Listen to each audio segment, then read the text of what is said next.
A lot of us have had tests to check for signs of cancer, and we hear plenty of advice about the need to do it. But what happens when healthcare professionals disagree on whether a routine test is necessary? A bitter debate is raging over the need for mammograms. And for one of those professionals, that cancer fight is both a public and a personal battle. Cass Rusi now with that story. Mammograms are especially helpful. Screen early, screen often. Mammograms save lives. A yearly mammogram is the best way to detect breast cancer when it's most... But mounting evidence is challenging what has been for some time accepted scientific doctrine. Congratulations on the harm you have done women worldwide. Cornelia Baines is questioning the benefits of mammograms, and she's under attack. May the faces of the thousands of women who have died because of you continue to haunt you in your dreams and in your nightmares. A very prominent mammographer sending me 5 emails which were rather abusive. I take that to be an encouraging sign, because it must mean that he feels more threatened than ever. Baines is a pioneer in the research of breast cancer screening. In February, she co-authored a 25-year study published in the British Medical Journal. It casts doubt on the merits of mammography. If you want to observe that mammography reduces deaths from breast cancer, there is increasingly a very compelling pile of evidence that suggests no. Researchers followed nearly 90,000 women between the ages of 40 to 59 and split them into 2 groups. One group received mammograms and breast exams, the other only breast exams. The study found that the chance of dying from the disease was the same in women who got mammograms and women who did not. Okay. Baines and her colleagues went further, saying that routine mammograms for healthy women were actually doing more harm than good. In some cases, finding cancer in the early stages that would never have gone on to kill the patient. We're saying let women be screened, but let them know the upsides and the downsides, not just mammography saves lives, because therapy saves lives too, very effectively, in the absence of screening, and women should know that. For Baines, it's not only about science, it's personal. In her lifetime, she's done battle with 3 different cancers, one of them breast cancer, a battle that may not be over yet. For a large number of people who are advocates of screening, there is a conviction that only people with breast cancer have an opinion about screening that is valid. So I'm demonstrating that I have breast cancer, and I think my opinion about screening is valid.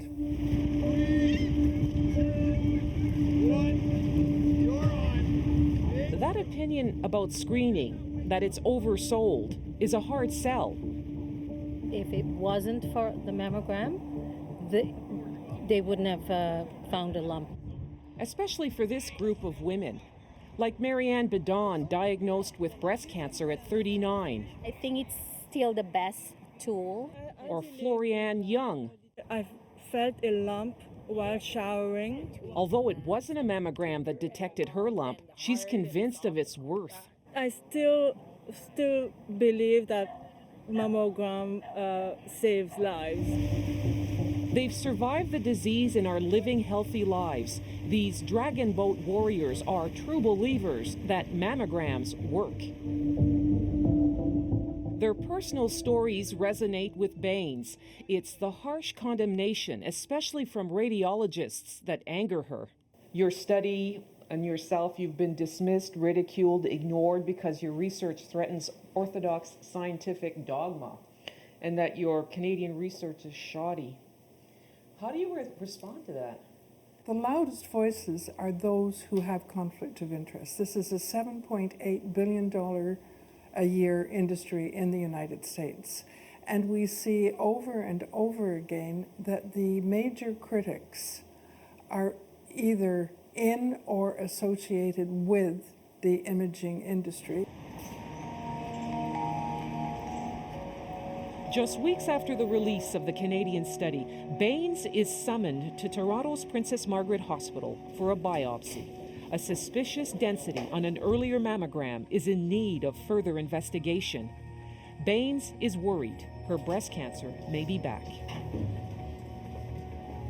I'm a person before I'm a researcher, and of course you're anxious. You can't help but be anxious. But anxiety is soon replaced with relief. That suspicious shadow ends up being a false alarm. The outcome reinforces Baines's belief that she needs to keep talking about her research on this night to a small group, mostly women. I've been trying for a long time to persuade people that we really haven't been completely informed. They listen politely, but most here aren't buying it.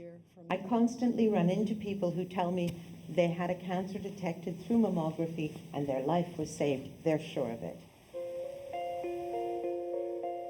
Baines remains undeterred and feels compelled to carry out her mission to better inform women on mammography. I have received radiation treatment for 3 different cancers: a lymphoma, thyroid cancer, and breast cancer. Having endured it 3 times, I don't think anybody should have to endure it unnecessarily, even once. So, I'll keep on talking as long as people listen. May the faces of The debate over mammograms has been one of the most contentious in public health history. haunt you in your dreams and in your nightmares. Is the Canadian study the last word on this controversial matter? Far from it. Cass Rusey, CBC News, Toronto.